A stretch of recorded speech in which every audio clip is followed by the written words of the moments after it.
Dragon Age: The Veilguard is one of the worst games that I've ever had to play, and I know so many people feel the same exact way. There's a reason why this title didn't sell, there's a reason why its scores online are so bad, but apparently for the 5 people that enjoyed this game, they're winning because Dragon Age: The Veilguard has won Game of the Year at Gaming Awards 2025.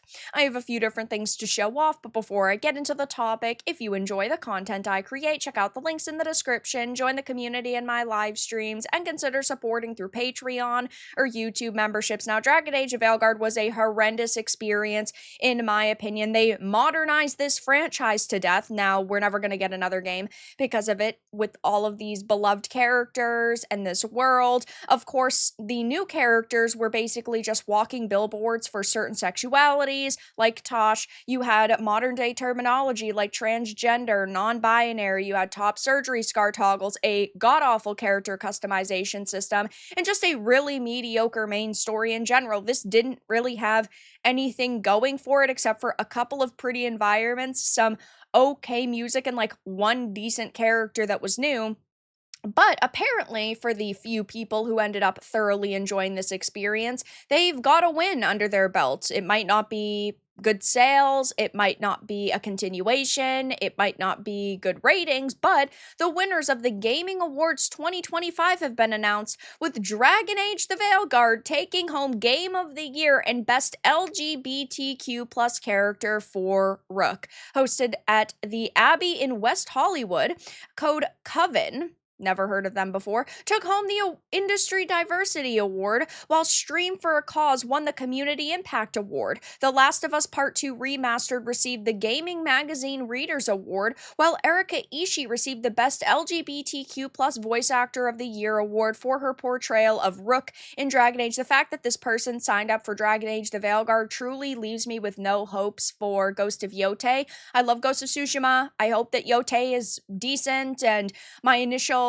gut reaction is wrong and it ends up being a really awesome experience. But so far from what we've seen, it basically just looks like they are making a continuation of Tsushima. It doesn't look like it's really enhanced at all whatsoever. Honestly, they probably just should have made more DLC for Tsushima or continued Jin's story, and they would have made a boatload of money. But I do not know why The Last of Us Part 2 Remastered deserves to be nominated. I'm sorry, it's just my take that remasters should not be nominated in new categories and for new awards because it's an old game. Sure, the developers might have slapped a little bit of a new coat of paint on it, but this game didn't even need a remaster, and I think it is ridiculous that remasters, which are basically just old content, is going up against new content. I mean, not that it really had much going for it this year, this award show.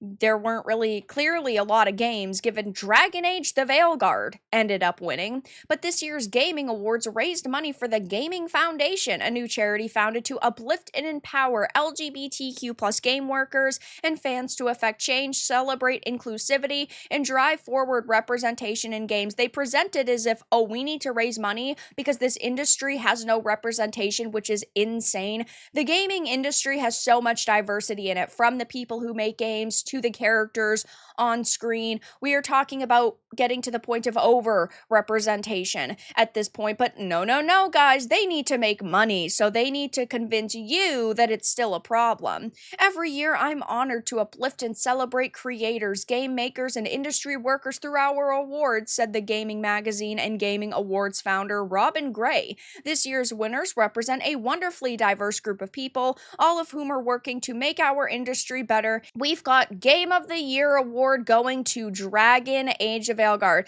If I was part of the LGBTQ plus community, I would be insulted that Dragon Age: The Veilguard was deemed the best representation for my community. That is an absolute atrocious thing to have to say. Dragon Age of Veilguard was terrible in every way possible. There are so many better games out there that have LGBTQ plus representation fun, where it's not forced upon you and it's not thrown in your face, and you actually learn to love these characters and you see their stories and you sympathize with them. Dragon Age of Veilguard was a victim simulator, and it wasn't even a good story in general. None of these characters were particularly good, and I could sit here and rant all day about how bad Dragon Age of Veilguard was, but you guys know at this point, I absolutely loathed it. It was such a terrible experience that I highly recommend you stay away from. But not only did it get Game of the Year, but it got the Best LGBTQ plus character award for Rook, who was played by Erika Ishii. Now,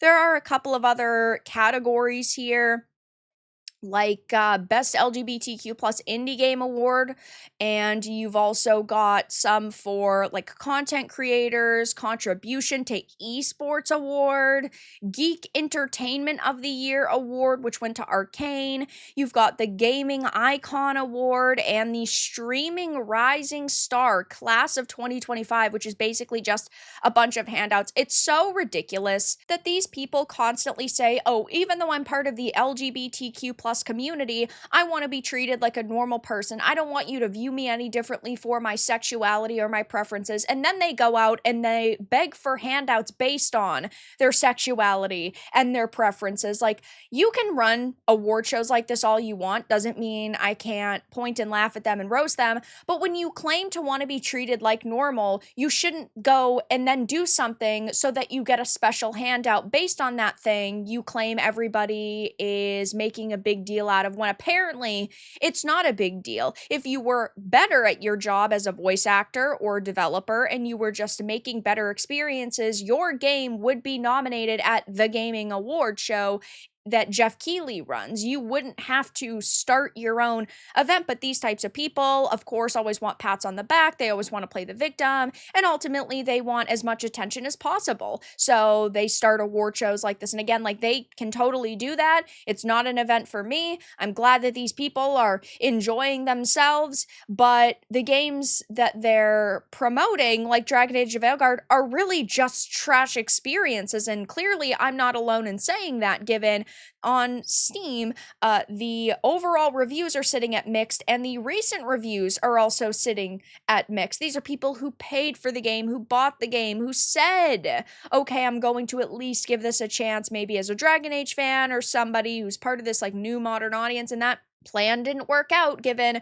even though the game is, I guess, an iconic game for the LGBTQ plus community, it only got 89,000 as its all-time peak on Steam, which if this was a brand new game, I would say, oh yeah, maybe this is okay, right? If it was a brand new franchise, but it's not. It's Dragon Age. This game had nearly a decade worth of development time put into it. You'd think that it would have done significantly better than that, and of course, now it's only got 901 players in game, and the scores are really terrible for this experience overall. I mean, as you can see here, this is posted by someone who says that they are a big Dragon Age fan and they tried to give it a chance, but while there are a couple of good elements in their opinion, like the environment and level design being spectacular, the sound and visual effects are well done, the gameplay is fun, it runs smoothly, and the hair is very pretty, their list of negatives is massive. The world building is severely flat, and the overall writing is very juvenile. Factions are framed in some absolutely bizarre ways. The companions are all fantastic concepts, poorly realized into flat cardboard characters who could exist in any generic fantasy game and aren't deeply tied to the cultures and practices of Thedas. The main enemies are one-note villains with no motivation outside of wanting power. Your choices really don't matter, and they're basically saying that the game is candy, it's very fun in the moment, and it is only when you sit down quietly alone afterwards reflecting on it that you realize that you're still hungry. A tragic end to a once great franchise. This game marks the final nail in the coffin for a franchise I once loved. It's disheartening to see the rich, gritty fantasy world traded for surface level, moralizing, and sanitized storytelling, and this is such a major problem with Veilguard. They did take such an amazing world and amazing characters and complex storylines, and they really just dumbed it down for a new, modern, almost young adult audience, and it clearly did not stick the landing. And even people who generally enjoyed the experience are saying, like, Yeah, as a fantasy game lover, it was entertaining. As an avid Dragon Age fan, the game fell flat, so even the positive reviews are not super positive. So, of course, at this point, I don't really think there's going to be anything further to discuss with Dragon Age the Veilguard. It's won its Game of the Year award at the Gaming Awards 2025. Really, nobody's talking about this experience anymore. And hey, I guess for the couple of people who enjoyed it, they got a big win under their belt, but unfortunately for the rest of us Dragon Age fans, we got such a major loss because this game was so terrible. But that's all that I really had to discuss in this video. Let everyone know your thoughts on the comments below. If you enjoyed this, give it a like, and if you didn't, give it a dislike. I appreciate your support either way, but I'll talk to you all again in the next video really soon.